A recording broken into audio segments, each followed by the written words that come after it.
सांतलपुर में श्री बापा सीताराम के भक्तों द्वारा आयोजित श्री शिव महापुराण कथा का आयोजन किया गया था। गत रात्रि आए प्राकृतिक संकट और तेज आंधी तूफान के कारण कथा मंडप को भारी नुकसान पहुंचा है। हालांकि आयोजकों, कथावाचक एवं श्रद्धालुओं के साहस और अथक प्रयासों से मंडप को पुनः तैयार कर लिया गया। प्राकृतिक कठिनाइयों के बावजूद भक्ति और आस्था का उत्साह यथावत देखने को मिला। आयोजकों और कथा शास्त्र के दृढ़ संकल्प के चलते कथा को स्थगित नहीं किया गया है तथा कथा को निरंतर जारी रखने के लिए लगातार प्रयास किए जा रहे हैं। सांतलपुरना आंगणे जे कथा शिवपुराण માં એમ કહેવાય કે શિવપુરાણની કથામાં કાલે એક વિઘ્ન આવ્યું હતું રાતે, જે મંડપ ધરાશય થઈ ગયો હતો અને ફરીથી મહેનત અને ભક્તિ અને લાગણીથી આપણા સ્વયંસેવક અને જે પૂજા આપણા કથાના વક્તા શ્રી બાપુએ પણ અત્યારે બહુ મહેનત કરી અને ફરીથી કથા કન્ટિન્યુ ચાલુ રહે એવો પ્રયાસ કર્યો છે। અને આપણે અત્યારે મેન જે આ કથાના ઇન્ચાર્જ છે જે મોતીભાઈ, એમને કહેશું કે આ જે વાવાઝોડું આવ્યું અને એનાથી જે મંડપ ધરાશય થઈ ગયો અને તમને જે પ્રેરણા મળી આ કથાને વરી પાછું ઉજાગર કરવાની। રાત્રે જે વાવાઝોડું અને થોડી આફત આવી હતી અને મંડપ બધા ઉડી ગયા હતા, ધરાશય થઈ ગયું હતું, નુકસાન ઘણું હતું। તો ફરી પાછા અમે અમારી ભક્તિ અને શક્તિ અને વિશ્વાસ રાખીને પ્રયાસ કર્યો છે। પ્રયાસ કર્યા પછી અમારે ફરીથી કથા ચાલુ જ રાખેલી છે। તમે વાત સાંભળી છે કે મોકો પણ એ વાત ખોટી છે, અમારી કથા ચાલુ જ છે અને અમે અમારે ભાવભર્યું આમંત્રણ છે। આજુબાજુ 24 ચોરાડ વાગડ વઢિયાર કચ્છ કાઠિયાવાડ બધાને આમંત્રિત કરેલા છે અને સર્વે ભાવિ ભક્તોને પધારવા હાર્દિક આમંત્રણ છે। કથા ચાલુ જ છે, ફરીથી ચાલુ થઈ ગઈ છે। બાપા ક્ષેત્રપાળ બજરંગદાસ બાપાની દયા છે, ખૂબ સારું છે અને બધાને પધારવા વિનંતી। અને આપણે કથાના એમ કહેવાય કે શાસ્ત્રીજી જે જ્ઞાન પ્રસારણ કરી રહ્યા છે એમની સાથે આપણે થોડીક વાતો કરીશું કે આ શિવ પુરાણ કથાનું મહત્ત્વ શું છે અને આપણે જીવનમાં ગમે ત્યારે કોઈ તકલીફ આવતી હોય તો આ બધા નિવારણ કથા સાંભળવાથી થઈ શકે છે। મહાદેવ હર, ઓમ નમઃ શિવાય। પહેલાં તો ભારત ન્યૂઝ ચેનલનો આભારી છું કે આ સુંદર અમારી શિવ મહાપુરાણની કથા અંતર્ગત એની નોંધ લઈને અહીંયા ઉપસ્થિત રહ્યા એ બદલ મીડિયા પત્રકાર સાહેબશ્રીનો પણ હું આભારી છું, સાથે સાંતલપુર વિસ્તાર સહિતના ચોરાડ નગરનો પણ આભારી છું।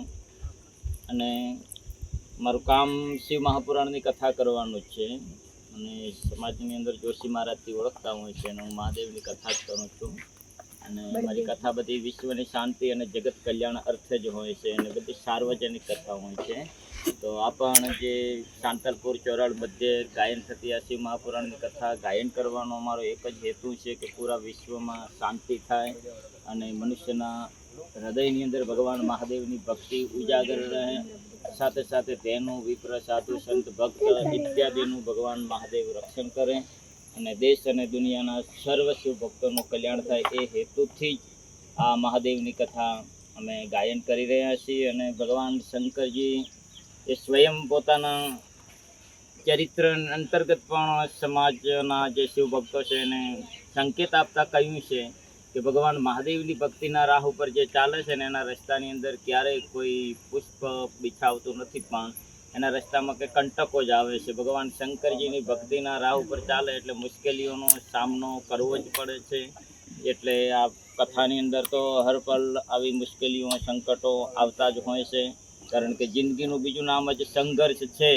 અહીંયા કાલે શિવ મહાપુરાણની કથાનો આરંભ થયો હતો, જેમાં સુંદર શિવ પોથી યાત્રાનું પ્રસ્થાન કરી અને ભગવાન મહાદેવની પોથીની સ્થાપના કરી અને કાલે સાયંકાળની અંદર એક સત્ર ગાયન કર્યું હતું અને આજે સુંદર સમયસર કથાનો આરંભ કરવાનો હતો, પણ ગઈકાલે રાત્રે થોડુંક કુદરતી આફતના પ્રભાવથી મારો મંડપ ઇત્યાદિ બધું જે હતું ધરાશય થયું હતું, પણ ફરીથી સાંતલપુર નગરના તમામ શિવભક્તો દ્વારા મને સાથ સહકારથી ફરી પાછો એ મંડપને ઊભો કરી અને આ ભગવાન મહાદેવની કૃપાની ભક્તિની શક્તિના પ્રભાવથી આ સુંદર મહાદેવની કથા ફરીથી શરૂ થવા માટે જઈ રહી છે અને કથા ચાલુ જ છે.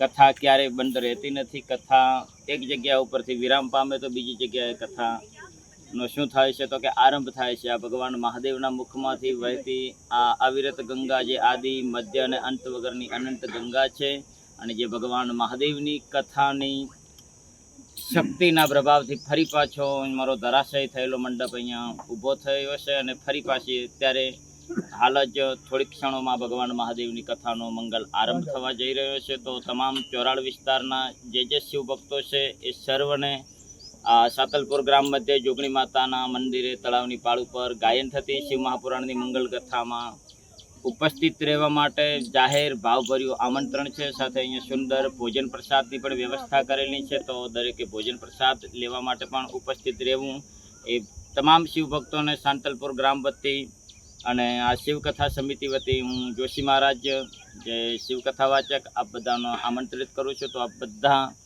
જાહેર આમંત્રણને માન આપી અને ભગવાન મહાદેવની કથામાં શ્રવણ લાભ લેવા માટે પધારશે એવી મંગલ પ્રાર્થના સાથે સર્વને હર મહાદેવ. ઓમ નમઃ શિવાય. જય ભોલેનાથ. જય શંભુ. આપણે જોઈ રહ્યા છીએ કે કેટલી જે એક કાર્ય કરવા માટે આપણા ઘરે કદાચ લગ્ન હોય અને એમાં કોઈ વિઘ્ન આવી જાય તો આપણે કેટલું બધું નુકસાન થઈ જાય છે. જ્યારે આ તો એક ભગવાનના કાર્યમાં અને કુદરતી વિઘ્ન આવ્યું અને એના લીધે જે મંડપ ધરાશય થઈ ગયો હતો અને એ પાછું ફરીથી ડેવલપમેન્ટ કરવું એ ઘણું કઠિન કાર્ય છે. પણ ગામના અને જે સેવાભાવી લોકોએ જે મહેનત કરી અને ફરીથી આ કથાનું જે આયોજન મોકૂફ ના રહે એ માટે જે પોતાના દિલથી મહેનત કરી અને ફરીથી પાછું ગામને એક કથાનો લાવો મળે એ ભાવથી અને દરેક ચોરાણના લોકોને હું નમ્ર વિનંતી કરું છું કે આ કથામાં તમે જરૂર પધારો. કારણ કે આ કથા બંધ રહી નથી. આ તો કુદરતી આફત છે. એની સામે લડવાની શક્તિ પણ માણસમાં છે. એટલે તો આપણે આગળ છીએ અને ભક્તિ વિના શક્તિ નથી થતી અને શક્તિ વિના કોઈ કાર્ય નથી થતું. ભક્તિ આપણે નરસિંહ મહેતાની જોઈ લો, મીરાબાઈની જોઈ લો કે ગમે એની ભક્તોની જોઈ લો, પણ એ ભક્તિમાં કષ્ટી પડી છે ત્યારે જ એમના નામ થયા છે. એવી જ રીતે આ સાંતલપુરના આંગણે પણ એક કષ્ટી રૂપ આવ્યું હતું. એ આપણે સાબિત કરી બતાવ્યું છે કે શક્તિથી બધું થાય છે. હું પ્રેસ રિપોર્ટર મકવાણા બલદેવ, સાંતલપુર, દરેકને કથાની અંદર પધારવા ભાવભર્યું આમંત્રણ આલું છું.